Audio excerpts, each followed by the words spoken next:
life, he comes towards me. It's always liver, kidney, the neck. See that he's done. He tries to punch me. That's it. There's nothing you could do. So from there, you pull the stance with this foot. This one, yes. Come forward a little bit. So articulate like this, yes. So the way you take him down, this there, you hold the tricep. So after I hit him, boom, boom. Keep in mind, when I hit him, give me reaction. Boom, there. This is what I'm looking for. That's why, see, he's already off balance. So once I'm there, I step on the third leg with my whole body. Remember, like yesterday, Master Oli asked me, like, why'd you do this? Why'd you do this? Because I'm falling with my body weight forward. So when he's here, boom. So once I'm there, my body weight, for example, I'm not taking his body, yes? I'm just pushing my shoulder to shoulder. That. Yes? So once you have that, in reality, it's supposed to be his head. In reality, it's supposed to be, to the neck, boom, so like that. So that's why he goes like this. So you off balance him some more. But for training purposes, I push, along. Imagine you putting on safety belt along here. Yes? So now one more time, he comes to, I'm here, boom, there. See? There. So now when I'm here, he's not supposed to be straight up, like this. Because this doesn't work. He has to be stance, there. Yes? See, how's that? So now, I change direction this way. There. See that? In reality, before his hip touches the ground, see where I'm holding? See where his hand is? This is a leverage to break his elbow before his body touches the ground. Stand up, everybody. There, there. You hold it here. So when his butt touches the ground, it's holding the elbow up. We cannot do that in practice, but hold it, squat with it. In practice, in real life, as he falls slowly, this goes up. So you push your hip forward. So this snaps. Again, keep in mind, traditionally, Silat is not a restraining art because he has a knife. In the back of my mind, I'm here to protect my family. So if I'm injured and I cannot work the next day. So again, keep in mind, the olden days, you work hard. You chop wood on your own. You work in the farm. You hunt. So any small injury on my knee or my arm or whatsoever will make sure that I cannot feed my family correctly. Make sense or not? So that's why everything that we do, if he's got the intention to hurt me, I have to make sure I hurt him twice. So he comes to attack me here, yes? So it's here. There. Why I don't go for his face? Because he's trained for that. See? Then it's a different art. Because he's trained. It's only in the seminar, I give him what he wants because I want to teach you follow-ups and opportunities. But in real life, he comes towards me.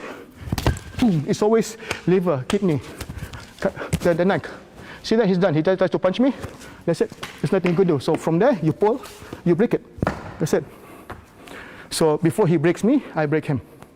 So imagine, in the olden days, you're a fisherman or you're a carpenter that you need to chop wood in the forest. Or you're a hunter, or you're a farmer. If I break your ribs, you cannot even raise your arm. So that takes away how you feed yourself. So that's why when we injure somebody, we injure him to a degree that it affects him, that he cannot feed him and his family. So I don't just knock him out, because I knock him out, tomorrow he'll train harder on how he can beat me. But if I break his ribs here, I break his rib here, or I make him pee blood for 2 weeks, then he'll be like, keep in mind, in the olden days, there is no ambulance, there is no hospital. So when he pees blood for 2 weeks, he doesn't know what to do. And then he will remember you for life, and he will not mess with you. So he knows, that's why in the olden days, Silat people, how do you say this? Once they fight, the reputation is there. So they're not there to fight for money, they're not there to fight for whatever. The reputation is to make sure that it's a shield against people who wants to injure them. So if he wants to challenge me, or I want to challenge Ray, but then I saw pictures of Ray beating people twice his size to a pulp. Then I'll be like, can I challenge you? Yeah? If I can beat you, then he's lost, So why would I, so it's like it's that. So the psychology behind the art. So that's why when I attack Ray, I will not just hit him where, it doesn't injure him, or I just knock him out, because the next day or the years coming, he will train for that. He will make sure he's stronger, blah, blah, blah, this and that. But if you destroy something, which in the olden days takes time to heal, then, he will not mess with you, or he will not mess with your family. So for example, like his son, if he's after 20 years, he has a son, and then his son wants to pick a fight with my son, he'll actually advise his son not to.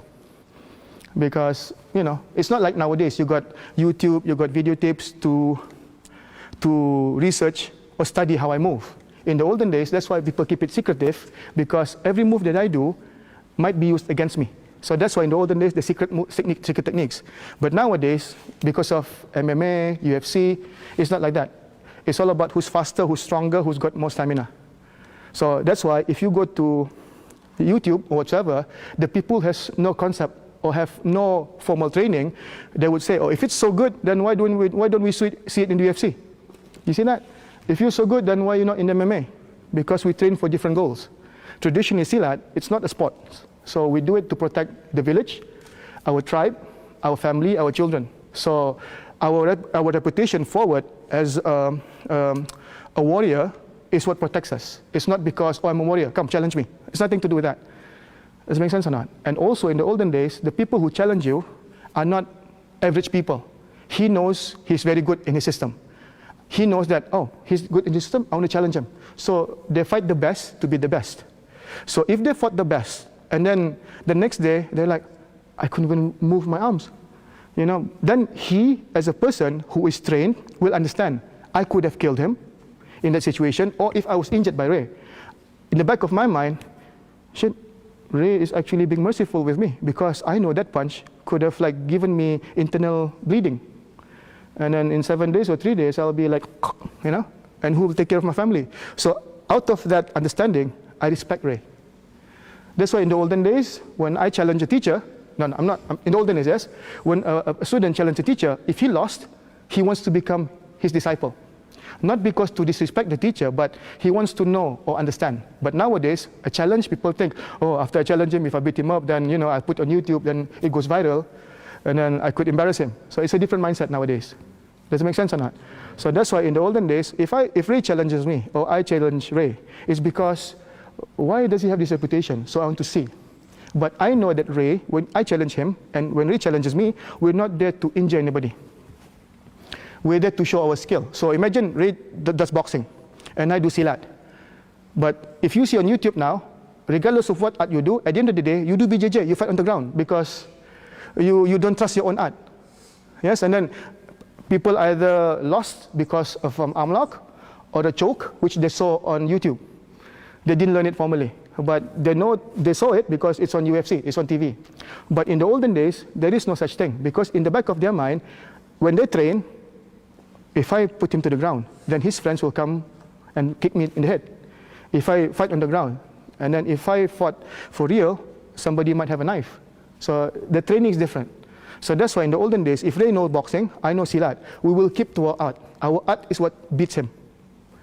Does it make sense or not? So that's why when he comes to attack me, I trust my movement. He comes to attack me again, I trust my movement, I trust my movement. That's why from there, see, wherever I am, I can always go back to what I want to do. Because the movement that we have, like yesterday, is like Lego blocks. You have to set it up so that you can put the technique at the end, on the top. I like that guy. He went out and he comes back in. Okay? Okay, come again. Sorry for the random, because I just had a fart, so I have to say. So again, with the knife, no? Just now? Oh, okay. I thought it was you. Okay. So again, all right, guys. So the takedown is this. The takedown is this, yes? So give me a stance, Ray. A stance. It's not from an upright position. A stance. So once I'm there, I move out of the way. So I want to step here. So basically, Ray, stand on this line. On this line. See, I'm here, yes, with Ray. See, after I do my stuff, I shift. Then I step. See that? I'm not even in front of him. So that's why when Ray goes for a punch, I'm shifting. I'm here. I'm not in front of him. So that's why it makes the takedown much more easier. Make sense, guys? Yes? So you're not here. Yeah? Stay. You're still in front of him. If I go like this, yes, push my chest. And that's it. There's a counter for everything if you do it wrong. So your footwork is a counter for a counter. So again, Ray, hi. That's thrust. So once I'm here, there. That's it. Cut. There. All right, so once I'm here, see, that's why you're here. This should be broken. If not, see, everything's chambered, like the beginning. Boom, there. Thank you so much, thank you.